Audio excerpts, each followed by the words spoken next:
Hello everyone, I'm CZ Lumen and this is StarCraft 2. What I have for you here is a game of apple juice versus some strange name here. I have no idea. If that's a language or anything that you... Why are you so angry? Hold on a second. Do we have... Why not? You didn't scout well and you lost. Oh. Oh, we got a game going. This is game 2 of something. I was doing that build from the start. So these guys aren't on voice. Okay, so we have the Zerg player in the upper left-hand corner playing as this name that I cannot pronounce. And we have Applejuice playing as the Terran. And the bot lost 100 roaches to a Marauder tank? Wow. This is oh, I'm excited for this. I'm gonna have to look that up and see if I can figure out what game that is. This is hilarious. Anyway, from here on out, when I say there's 17 to 16 workers, the first number is going to be the blue Terran down here, with the second number being in the upper left-hand corner, playing as the Zerg player. Now we're going to find out what exactly happens here. We got plenty of chat. Dum play a better build then. Apple Juice. Man, my man. I love watching Apple Juice's games, though. This is, I've been a favorite of them. So far, this has been good. I thought you might play a real game, but you know. Oh, this is good. This is good. Spawning pool does go up first. For the Zerg player, instead of opting for that second hatchery, but that the hatchery? Yeah, the hatchery's going to go up just a little bit sooner than the Terrans. Pros don't do that. So a little quote from the martial arts master himself is, the best technique is to have no technique. And so as you're playing a game or you really do anything in life, having a technique or a strategy can help you out, but really those strategies and tactics are going to be tools in your toolbox to handle situations. And so what we have here, Apple Juice is giving a little bit of a commentary to his opposing player here, and regarding that, I can't remember. Oh man, I can't remember the guy's name. I'm actually delaying right now to try to remember it, because it certainly wasn't Chuck Norris. Anyway, if I remember the name, everybody knows the name too. That's what's bugging me about this. Anyway, he said the the best technique is to have no technique, and the reason for that is because when you have a technique, you can get countered. You focus on that one strategy, that one viewpoint too well, and this like, if you do it well, sure, you can overcome a lot of problems, even if that problem counters whatever that technique is to some extent, but that's still a weakness. And so being able to adapt like water and flow and change up your strategies on the fly depending on what your opponent is doing is going to be the better strategy. Napoleon, I know, he said one of the reasons why he was winning fights during the Napoleon Wars is because his enemies would determine what strategies they were going to use before the battle even began, and he would adapt his strategy depending on what was going on. And ooh, these Terran, this is not a good start here for Terran. Playing a build that dies in the third Terran is not a okay. This is a very bad Apple Juice. You are in a world of hurt right now. I like. This is not what you want as a Terran player. A third of Terran builds is cheese. So yeah. Anyway, Abstrix, is that what that's trying to be? This is a serious setback for the Terran player. Good job on Zerg for wow, we have a lot of, where do those guys come from? We have a lot of fighting here going on, and this is getting reinforced pretty quickly by the Zerg. It looks like this is going to be a double all-in Road Ravager with supported by Zerglings. The orbital command is still up here on the second, or on the lower area, or for the natural. Those mules are not going to get a whole lot of work done. As far as I know, they do not do any kind of damage. We have these Marines that are doing a good job shooting and scooting, trying to knock down these Zerglings as fast as possible, and they are doing a good job, but these Ravagers are getting a lot of work done, but getting knocked out. Zerg, while you had the opportunity, knocking down this command center is probably what you wanted to do, but we have a barracks with a reactor. If you die to a 2-Rax Reaper, okay, it's a risky build. And that's what Applejuice is trying to explain. He's explaining that there is a risky build, there's... so, anyway, back to the life lessons here. If you find a problem, you need to be able to counter it. You're not going to be able to hammer in nails with a screwdriver very well. You're not going to be able to screw in screws with a hammer. And the hammer and the screwdriver, like, both have their pros and cons. And the same thing with like a crowbar or anything else. Like, yeah, and I've seen plenty of tools that try to do a little bit of very well. I love multi-tools. I'm on a ranch, so multi-tools are extremely handy because I have no idea what I'm going to be dealing with. And the option is either have a tool belt or this toolbox that weighs 30 pounds with a bunch of really solid equipment, or I have a multi-tool that with a little bit of struggle or a little bit of extra effort, I can get the job done until I come up with a better solution. And like it's not going to be as pretty. It's not going to be as great as if I have that dedicated toolbox with me. So, and this is the same situation here. Is that this argument's going on, and you can see it here, or that I can see it there too, with like that little back and forth. Applejuice is explaining, like, look, if you're going to do a risky build, or if you're going to lose to a particular kind of build, that's your fault. That's part of the game, and it is. Your cheese is part of StarCraft2, and I've casted games that people have not just come back from cheese, but they overcome it. And yeah, you're going to be fighting an uphill fight depending on circumstances, but your opponent had to dedicate resources to that strategy. They too are going to have to deal with that setback, even though it doesn't feel like that. If you are on the receiving end of that cheese, remember that your opponent is also stuck in that situation. It's just a little bit different. Even if they have good splits here. Really good shooting and scooting by this like massive Marines here, but that was a good split in order to get these Zerglings away and really like fighting behind that smoke screen, which is definitely what you want when you have range versus melee. Or not what you want with range versus melee, since the melee is able to go through that smoke screen, and they rely on a lack of vision, so that way like the opposing units or the melee or ranged units have to basically shoot in melee, which is not what you want.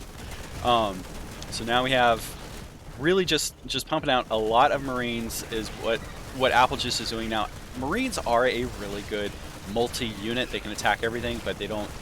I mean, they're not the strongest unit. They're very fragile, and they can go down pretty quickly if they get surrounded by Zerglings. I'd have to look at the numbers, but they do pretty good DPS. So, and Banglings, however, if you have a bunch of Marines, or if you have a Marine problem, building Banglings is like the answer if they don't do their splits properly and things like that. So, leaving that wall in is definitely not what you want, because this is definitely a very big problem that the Terran is playing. So Applejuice here is fighting that a little bit of an uphill fight. 36 to 60 workers. Now Zerg here is really maximizing this map control. Not only is he attacking with these constant units to try to keep the Terran on their heels and at their base, as well as like constantly fighting. Oh, this is going to be bad, isn't it?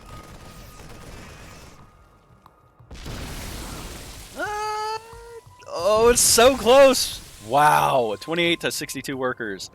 So the economy, honestly, I have no idea how you can really come back from Like, well, there is an idea. Like, coming back from a lowered economy like this, like, Apple Juice has half the economy as Abstract.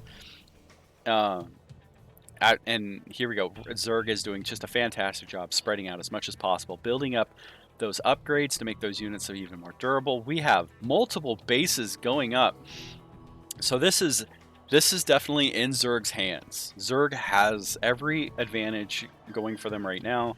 They're not only constantly building those units to harass these Marines, and in fact, the Zerg and Baneling might have been the way to go, because even with this, even with the Banglings and these losses, and this is something you don't know during the game, Terran has lost more than the Zerg.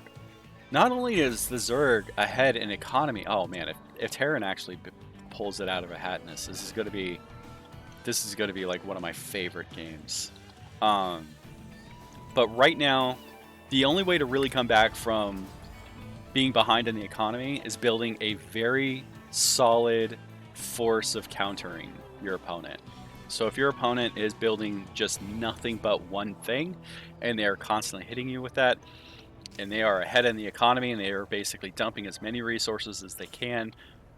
See these Widow Mines here, I wonder if these Widow Mines are definitely going to really play this. So fighting on the creep is definitely not what you want. Terran is going to need a Raven in order to be able to deal with this, instead of having it, because being behind in the economy, you're going to need those mules as much as possible, but I've seen Apple Juice play Terran. This is probably going to be a pretty sick game. I can imagine Zerg here actually try to get us around and actually go back here, which is just a great move with these Widow Mines here. Okay, we do have a bit of splits, which does give the Terran the ability to... Oh, man. And here's that counterplay. So now we have Liberators basically hunkering down, getting ready to be able to just knock out one or two Zerglings at a time, and they do a good job. As far as I know, they basically do like one-hit kills. God, it still bothers me that I can't think of his name. Bruce Lee. Bruce Lee. That's it. God, just good. I don't know if you wanted to use your Widow Mine on just a few Zerglings, but... So here we go. We're seeing some pretty good counterplay. Just with Marines, though. I'm really surprised. So... yeah, getting these medevacs out, really helping out these Marines as much as possible. Zerg is now, man, after all of that smack talk in the beginning of the game, and then having the advantage, I might double cast this game. Like, I might just like actually post this up here, and then post this, and then do a really in-depth analysis game to really go into what happened here, because this has got to be okay. We do have a Zerg counterattack. Basically ignoring the Terran forces here, right at the doorstep, and they're going to try to get as much work done as they can. But like just a few Marines here is going to really do a good job defending against these Zerglings.